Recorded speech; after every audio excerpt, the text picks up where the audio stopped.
Hey everybody. So I wanted to give you a quick lesson on what the kitchen work triangle is and why it's important, and a little bit about my kitchen specifically, and specifically why I hate it. So the kitchen work triangle is this idea that there is a triangle between the three most important points in the kitchen, and that would be the refrigerator, the range or the oven, and the sink. Because when you are cooking, you're going to be going through those three things back and forth quite a lot. You're going to be getting things from the refrigerator, you're going to be putting it on work surfaces, you're going to be working through the oven, cooking things in there, and then you're going to be cleaning things at the sink. So you're going to be constantly moving back and forth between these three things. And this idea of the kitchen work triangle is that to make a kitchen work more efficiently, you have a good flow between those 3 points. Okay? So, what I've drawn here is an actual scale model, scale drawing of my kitchen. And I use my kitchen because it's a great example of what not to do. So, let's talk about the drawing first for just a second. The scale is 1/4 inch on this paper equals 1 inch in real life. Now, if you have something as fancy as an architect scale, then you can just find the 1/4 inch scale that's on here, which is right there, and you can say that for every marking on here, you see that it's 0, 2, 4, 6. So that's equal to the number of feet in real life.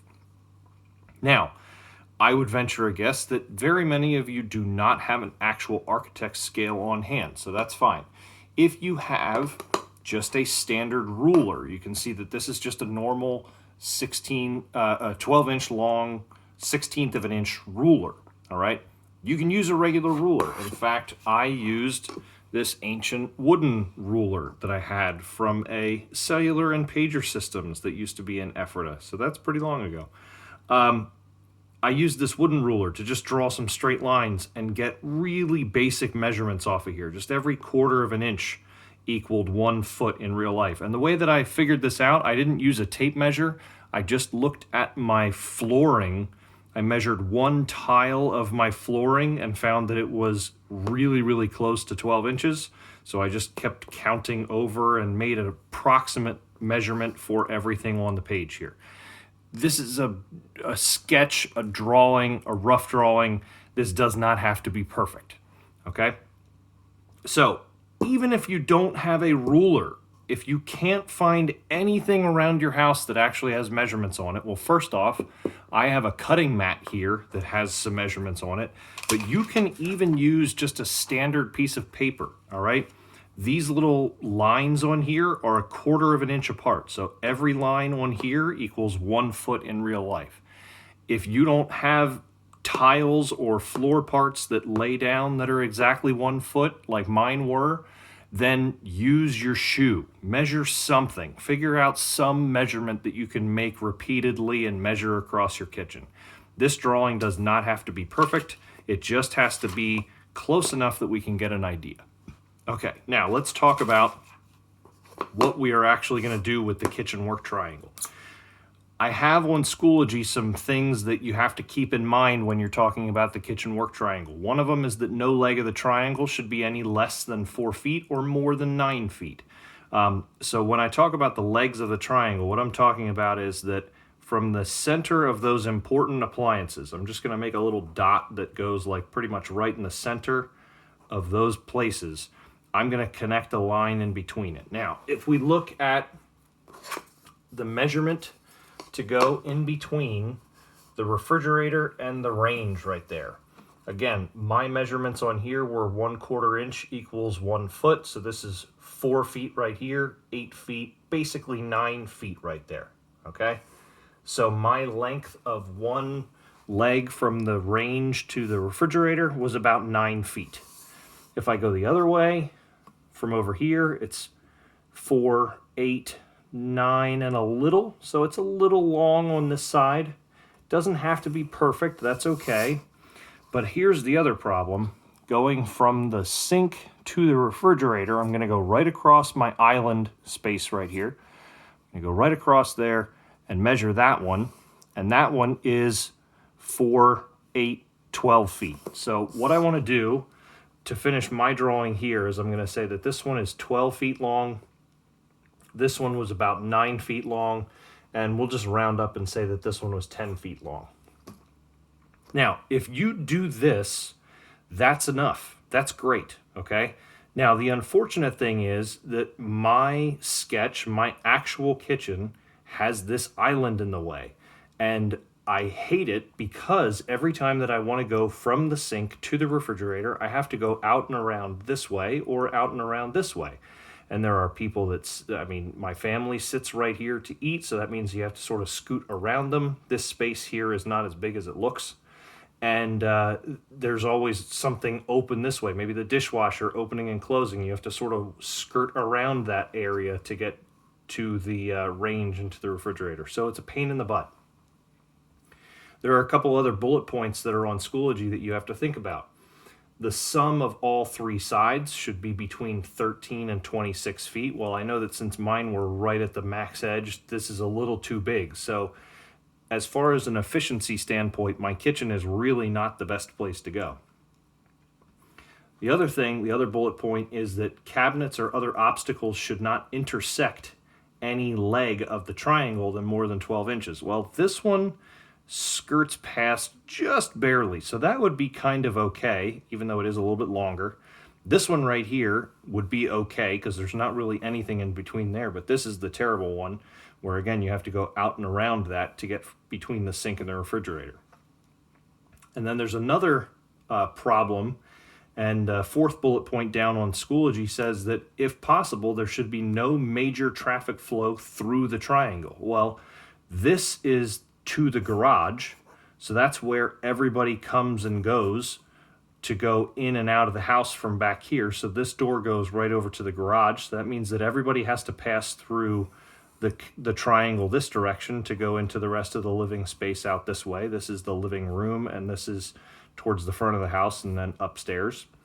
And this over here is the dining room. So that means that any time that we go through into the dining room, you have to go through the leg of the triangle. So that's not good. You don't want that to happen in your triangle. So how would I propose to make this a little bit better? Now, what I'm thinking for you on your project is that I want you to try and come up with the best solution you can. So here's what I'm going to change. I'm going to just maybe overlay this over top of this so you can see the difference there.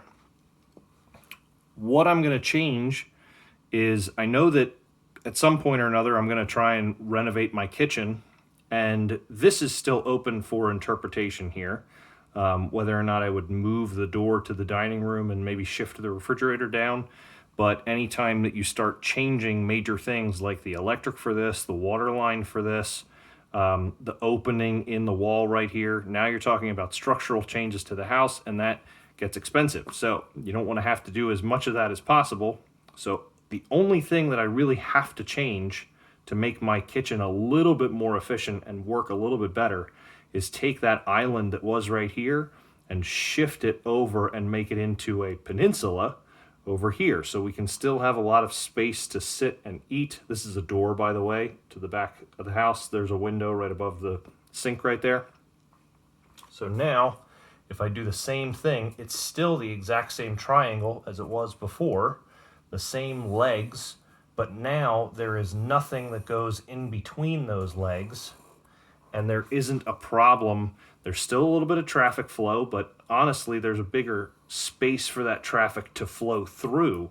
So you're not going to be bumping through into littler spaces and coming over here, same deal. There's less to run into if I go this way.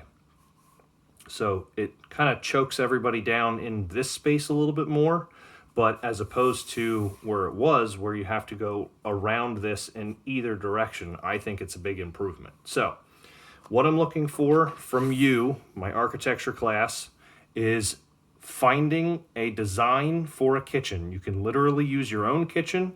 You can use the kitchen that you were planning on using for your single family home design, or you can just go online and find a kitchen on houseplans.com. And I want you to do this exercise with the kitchen work triangle. I want you to find the distance between the sink, the range, and the refrigerator, find the legs of those, and then I want you to try and find the best design, or possibly even redesign what you see to be able to make this happen. It took me maybe about 20 minutes total to draw these two different drawings. You don't need to draw two drawings, you just need to draw one final drawing. But it does have to be labeled with your lengths on there, and maybe showing where the flow is going through the whole process. So please let me know if you have questions. Don't just stumble around on it and try and think that you're doing it the right way. I would rather you actually learn something from this experience than just sort of trying to do something because you think that's what what you're supposed to do. All right, so let me know if you have any questions, and good luck on this. This should take you, by the way, this is the whole week's assignment. So this is not something that you can try and just do in one 30-minute sitting. So one day you might want to find the design, try and find the best design you possibly can. Another day you might want to make it into a scale drawing. You can even print it out if you have that ability. You can draw it if you want to, just like I did, and then find the actual lengths that are on there. And all I need from you is either this as a picture, as a scan, something that I can clearly see that you took the time to actually lay it out and draw it the way that I would like you to. All right, thanks, good luck.